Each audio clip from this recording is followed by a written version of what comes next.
느헤미야 1장 1절부터 11절입니다. 하가랴의 아들 느헤미야의 말이라. 아닥사스다 왕 제20년 기슬르 월에 내가 수상궁에 있는데 내 형제들 가운데 하나인 하나니가 두어 사람과 함께 유다에서 내게 이르렀기로 내가 그 사로잡힘을 명하고 남아있는 유다와 예루살렘 사람들의 형편을 물은즉 그들이 내게 이르되 사로잡힘을 면하고 남아있는 자들이 그 지방 거기에서 큰 환난을 당하고 능욕을 받으며 예루살렘 성은 허물어지고 성문들은 불탔다 하는지라. 내가 이 말을 듣고 앉아서 울고 수일 동안 슬퍼하며 하늘의 하나님 앞에 금식하며 기도하여 이르되 하늘의 하나님 여호와 크고 두려우신 하나님이여 주를 사랑하고 주의 계명을 지키는 자에게 언약을 지키시며 긍휼을 베푸시는 주여 간구하나이다. 이제 종이 주의 종들인 이스라엘 자손을 위하여 주야로 기도하오며 우리 이스라엘 자손이 주께 범죄한 죄들을 자복하오니 주는 귀를 기울이시며 눈을 여시사 종의 기도를 들으시옵소서. 나와 내 아버지의 집이 범죄하여 주를 향하여 크게 악을 행하여 주께서 주의 종 모세에게 명령하신 계명과 율례와 규례를 지키지 아니하였나이다. 옛적에 주께서 주의 종 모세에게 명령하여 이르시되 만일 너희가 범죄하면 내가 너희를 여러 나라 가운데에 흩을 것이요 만일 내게로 돌아와 내 계명을 지켜 행하며 너희 쫓긴 자가 하늘 끝에 있을지라도 내가 거기서부터 그들을 모아 내 이름을 두려고 택한 곳에 돌아오게 하리라 하신 말씀을 이제 청하건대 기억하옵소서. 이들은 주께서 일찍이 큰 권능과 강한 손으로 구속하신 주의 종들이요 주의 백성이니이다. 주여 구하오니 귀를 기울이사 종의 기도와 주의 이름을 경외하기를 기뻐하는 종들의 기도를 들으시고 오늘 종이 형통하여 이 사람 앞에서 은혜를 입게 하옵소서. 하였나니 그때에 내가 왕의 술관원이 되었느니라. 아멘. 오늘 말씀 느헤미야 1장 1절에서 11절입니다. 느헤미야서는 느헤미야의 귀환과 그 이후에 진행된 예루살렘 성벽 재건 그리고 언약갱신, 신앙개혁 이 모든 것 전반을 다루고 있습니다. 이런 느헤미야서를 크게 나누어 보면 전반부와 후반부 이렇게 나눌 수가 있습니다. 1장부터 7장, 8장부터 13장 이렇게 크게 나눌 수 있습니다. 그 가운데 전반부는 느헤미야의 귀환과 예루살렘 성벽 재건에 대해서 다루고 있는데 이 1장부터 7장을 또 나누어 보면 1장부터 2장, 3장 1절부터 7장 4절 그리고 7장 5절부터 73절까지 이렇게 나눌 수 있습니다. 1장은 느헤미야의 귀환과 성전 재건 준비를 이야기합니다. 그리고 3장 1절부터 7장 4절까지는 예루살렘 성벽 재건에 대해서 그리고 7장 5절부터 73절은 1차 포로 귀환자들의 수요를 다시 돌아온 사람들을 얼마가 돌아왔는지 다시 이야기하고 있습니다. 그런데 오늘 말씀은 느헤미야의 귀환과 예루살렘 성벽 재건 준비를 다루는 기사로 예루살렘 성이 회파됐다라는 소식을 들은 느헤미야가 하나님께 기도하는 그런 내용입니다. 먼저 1절부터 3절은 페르시아 왕 아닥사스다 20년 느헤미야가 수상궁에 있을 때 예루살렘에서 온 형제 하나니와 그 동행들로부터 포로 귀환자들이 큰 어려움을 당하고 있는 것은 물론 예루살렘 성이 회파 파괴되고 성문들이 불탔다라는 소식을 들은 것을 이야기합니다. 이는 느헤미야의 본국 귀한 배경이다라는 것을 알 수가 있습니다. 4절부터 11절은 느헤미야가 예루살렘의 소식을 듣고 또 수일 동안 슬퍼 울면서 하나님 앞에 금식하며 기도한 사실입니다. 이 기도에서 느헤미야는 우선 이스라엘들이 하나님의 율법을 거슬러 범죄했다라는 것을 자복하면서 현재 포로 교환민들이 처한 상황이 이스라엘의 범죄 결과라는 것을 이야기합니다. 그리고 계속해서 이스라엘이 잘못을 깨달아 회개하고 하나님의 계명을 지키며 백성이 비록 죄를 지었다 할지라도 하나님의 계명을 지키면 백성이 비록 범죄함으로 하나님의 징계를 받아 약속의 땅에서 쫓겨나 흩어져 있을지라도 그들을 다시 회복시켜 주시겠다는 하나님의 말씀을 상기함으로써 이스라엘을 온전하게 회복해 주실 것을 간구하는 그런 기도의 내용입니다.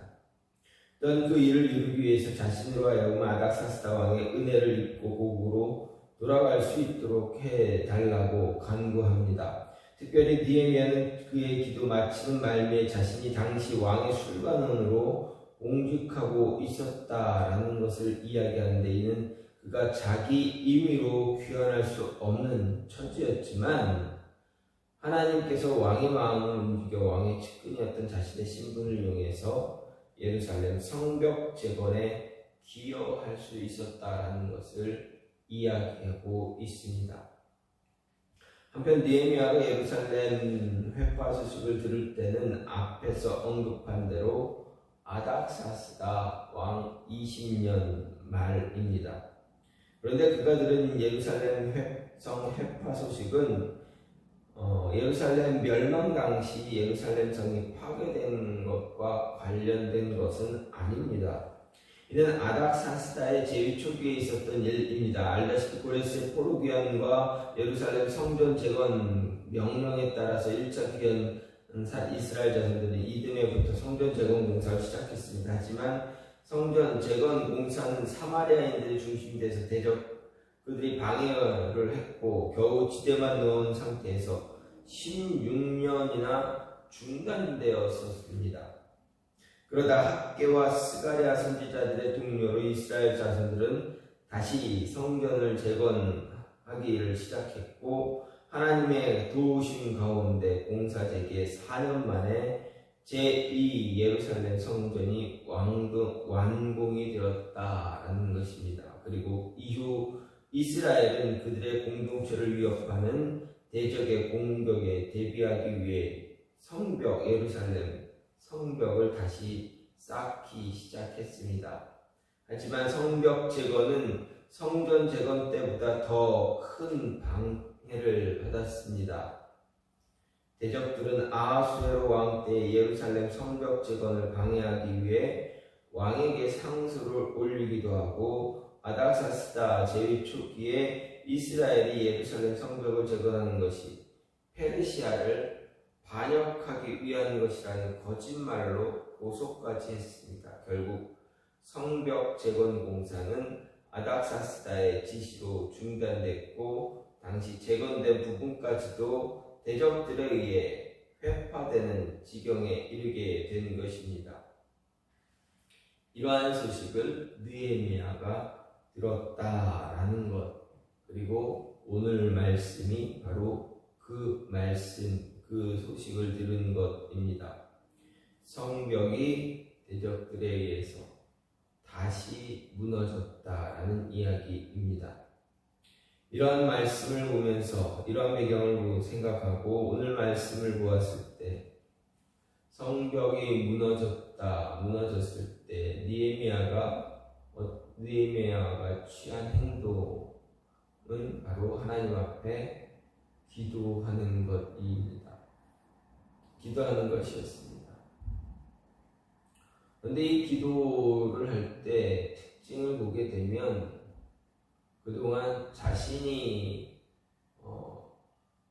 어떤 소망하는 것, 갈망하는 것을 그것만 기도하는 것이 아니라 느헤미야는 왜 이스라엘이 이런 어려움을 겪게 되었는가 근본적인 이유를 찾고 그 근본적인 이유를 먼저 해결하고 있다라는 것입니다.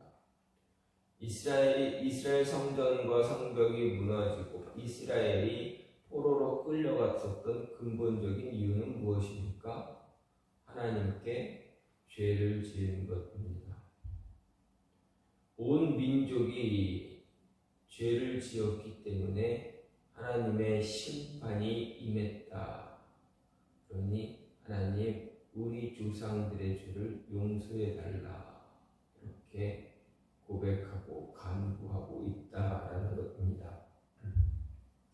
이러한 기도를 드리면서 이러한 기도를 드릴 때 자신이 그 아닥사스다 왕 페르시아의 왕 아닥사스다로부터 은혜를 입게 달라.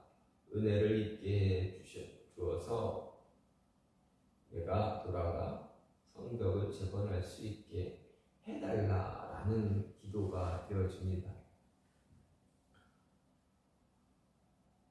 그리고 그 왕으로부터 은혜를 입게 하기 위해서 우선되어지는 것이 무엇이냐? 하나님의 은혜를 입는 것입니다. 하나님의 은혜를 입어야 하나님의 은혜를 통해서 왕의 마음이 변하게 될 것이고, 그리고 왕의 마음이 변하게 되면 나로 하여금 가서 성벽을 재건할 수 있게 해 줄 것이다 하는 생각, 그 믿음이었습니다. 그래서 마지막 11절에 느헤미야는 주여 구하오니 귀를 기울이사 종의 기도와 주의 이름을 경외하기를 기뻐하는 종들의 기도를 들으시고 오늘 종이 형통하여 이 사람들 앞에서 은혜를 입게 하옵소서. 여기서 느헤미야는 기도를 오늘 종이 형통하여 이 사람들 앞에서, 이 사람들 누구를 이야기합니까? 바로 아닥사스다 왕과 그의 신하들, 그들을 이야기하는 것입니다. 그들의 마음이 바뀌어야 내가 가서 성벽을 다시 세울 수 있습니다. 라는 기도를 하게 되었습니다. 그리고 그런 기도를 했더니 그때 내가 왕의 관원이 되었다. 이렇게 이야기합니다. 그러면 느헤미야가 하나님께 기도할 때 주여 구하오니 귀를 기울이사 나의 기도에 귀를 기울이사 종이 형통해서 이 사람들 앞에 은혜를 입게 하옵소서. 이 말은 무엇입니까? 아닥사스다 왕과 그의 신하들에게 은혜를 입기 위해서는 선행되어지는 것은 무엇입니까? 바로 하나님의 은혜를 느헤미야가 먼저 입어야 한다. 하나님의 은혜가 있어야 아닥사스다 왕의 은혜도 입을 수 있다. 은혜를 받을 수 있다라는 것입니다. 그러면 하나님의 은혜를 받기 위해서 어떻게 해야 되는가? 우리가 하나님의 은혜를 받기 위해서 이스라엘 백성 이스라엘이 느헤미야가 우리가 하나님의 은혜를 받으려면 어떻게 해야 되는가? 먼저 하나님의 은혜를 받으려면 형제의 고난을 나의 고난으로 여길 수 있으며 함께 그들을 위해서 함께 기도할 수 있어야 한다는 것입니다.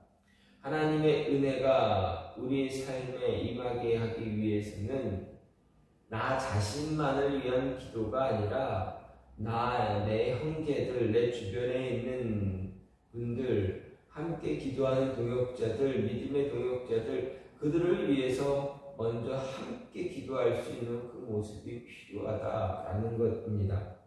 그래서 4절 말씀을 보면 내가 이 말을 듣고 앉아서 울고 수일 동안 슬퍼하며 하늘의 하나님 앞에 금식하며 기도하여 이렇게 이야기합니다. 느헤미야는 예루살렘 성벽이 회파되었다라는 소식을 듣고 가만히 있을 수가 없었습니다. 너무 슬펐습니다. 너무 슬펐는데 어떻게 자신이 할 수 있는 방법이 무엇인가? 하나님 앞에서 금식하며 기도하는 것입니다. 그런데 그의 기도를 보게 되면 어떻습니까? 그냥 성전 나를 보내주셔서 성벽을 다시 세울 수 있게 해주세요. 이것만 기도했습니까? 그렇지 않습니다. 형제들을 위해서, 이스라엘 민족을 위해서 먼저 기도합니다. 하나님 앞에서 우리 백성이, 우리 민족이 죄를 지었습니다. 용서해 주세요.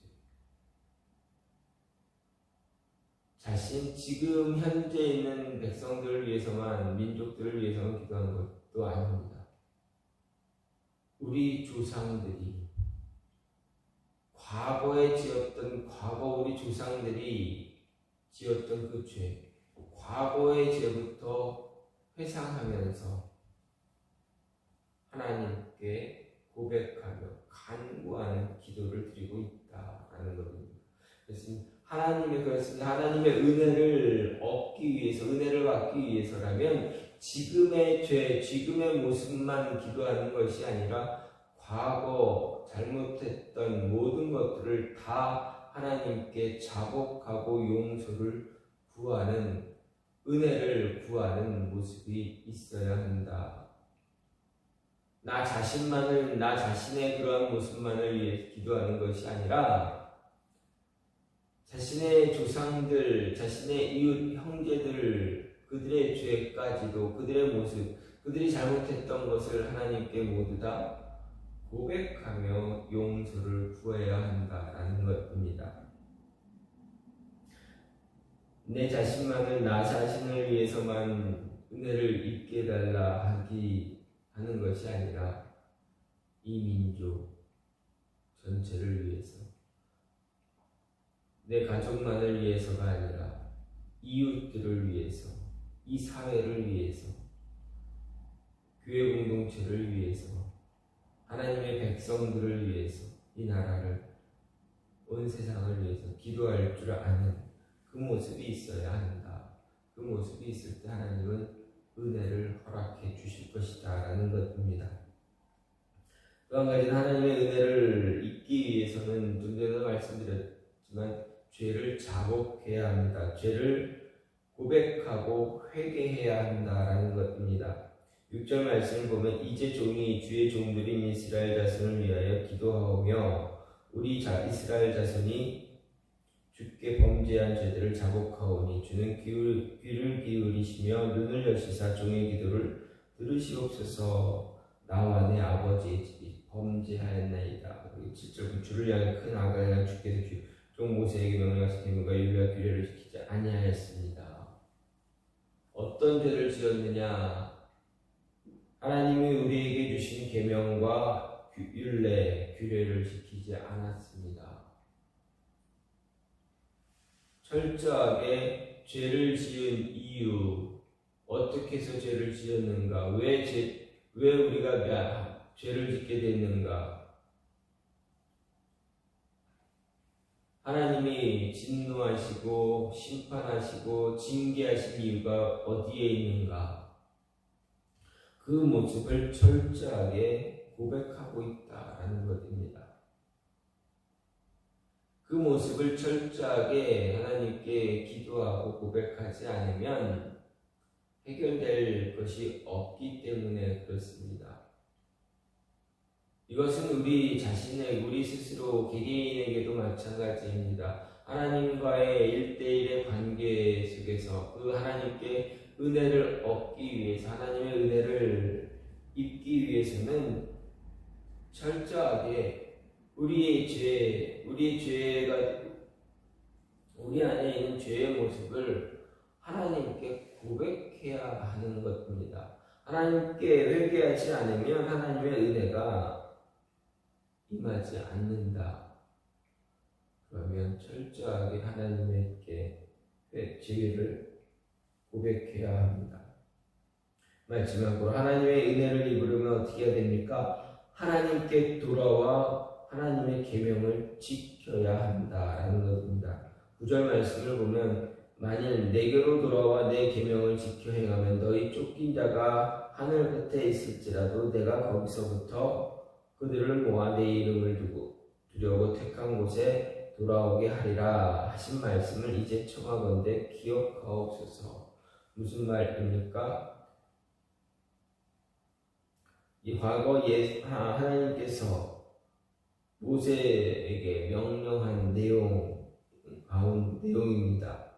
너희가 죄를 범하면 내가 너희를 흩을 것이다. 하지만 너희가 나에게 돌아와 내 계명을 지키면 내가 다시 너희를 내가 택한 곳으로 돌아오게 해주겠다. 그렇게 이야기하셨습니다. 그 말씀을 느헤미야가 기억했습니다. 그래서 하나님의 말씀을 기억하면서 이야기하고 하나님께서 하신 말씀 기억해 주시옵소서. 우리가 죄를 고백합니다. 우리의 죄를 고백합니다. 용서해 주세요. 그리고 우리가 죄를 고백하고 하나님께 간구하면 들어주신다, 돌아오게 해주신다라는 그 말씀 이루어질 수 있게 해달라. 이렇게 고백하고 기도하고 있습니다. 그렇습니다. 하나님의 은혜를 입기 위해서 가장 먼저 선행되어져야 되는 것은 하나님께 돌아와야 합니다. 하나님께 돌아와서 하나님께 간구하는 기도하고 죄를 자복하고 그리고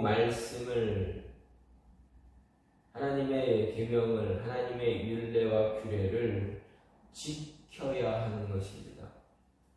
회개하고 계명을 기억하고 떠올리며 말씀을 지켜 살아갈 때 하나님의 은혜가 임한다라는 것입니다. 그리고 이 약속을 느헤미야는 하나님께서 하신 이 약속 기억해 주세요 이야기합니다. 그렇습니다. 하나님은 우리 모두에게도 약속해 주십니다. 우리가 기도할 때 그 기도에 대한 약속을 주십니다.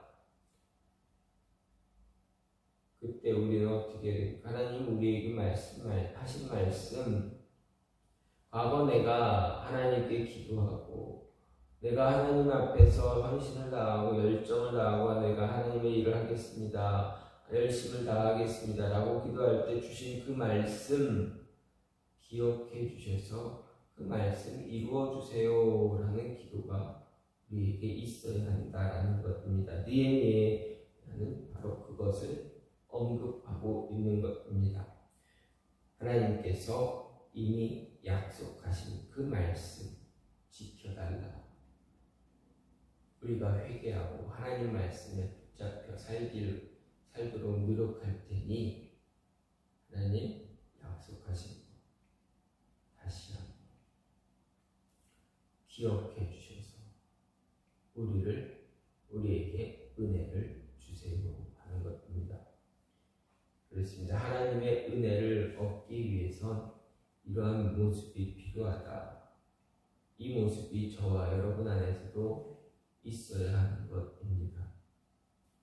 그래야 하나님의 은혜가 있게 되어지는 것입니다. 이 한두 번째, 하나님의 은혜를 간구하며 그 은혜를 입고 살아갈 수 있는 저와 여러분이 되기를 간절히 소망합니다. 이 시간같이 기도하기 원하는 것은 하나님, 우리가 하나님의